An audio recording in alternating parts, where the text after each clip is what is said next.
L'œil humain est un organe complexe qui se trouve au cœur de l'un de nos sens les plus précieux, la vue. La région située à l'arrière de l'œil est appelée macula. C'est la zone de la rétine responsable de la vision centrale. Le centre de la macula est appelé fovea. La rétine constitue la couche interne de l'œil qui est sensible à la lumière. Elle contient des nerfs, des vaisseaux sanguins et des cellules photoréceptrices que l'on appelle cônes et bâtonnets. L'approvisionnement des cellules photoréceptrices et l'élimination de leurs déchets sont prises en charge par l'épithélium pigmentaire rétinien, EPR. La membrane de Bruch sépare l'EPR de la choroïde.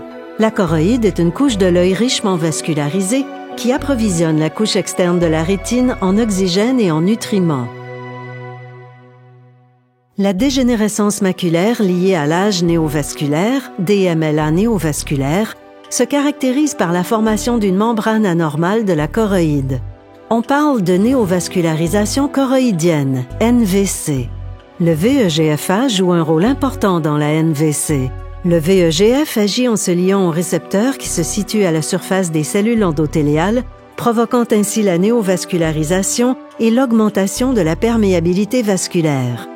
La capacité de l'EPR à métaboliser les déchets des photorécepteurs peut diminuer avec l'âge, entraînant ainsi l'accumulation et donc le dépôt de déchets entre la membrane de Bruch et l'EPR. Ceux-ci durcissent et forment des drusènes.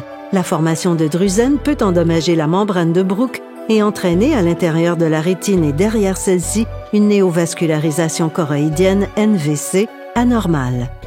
Chez les patients atteints de DMLA néovasculaire, la NVC se caractérise par la croissance anormale de nouveaux vaisseaux sanguins dans la choroïde. Ceux-ci sont responsables de la fuite de liquide ou de sang derrière la rétine. La NVC peut altérer la morphologie de la rétine et sa fonction. Les symptômes visuels comprennent la baisse de la vue et sa distorsion, métamorphopsie.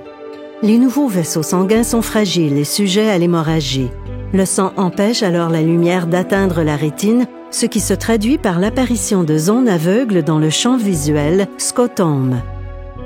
Le ranibizumab, connu sous le nom de Lucentis, est un fragment d'anticorps monoclonal humanisé qui se lie avec une grande affinité au VEGF-A, inhibant ainsi la NVC et diminuant la fuite de liquide.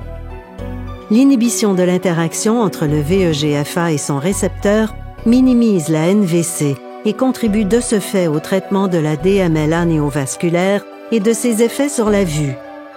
L'inhibition de la néovascularisation entraîne une diminution de la fuite de liquide et réduit ainsi le risque de formation d'édème maculaire.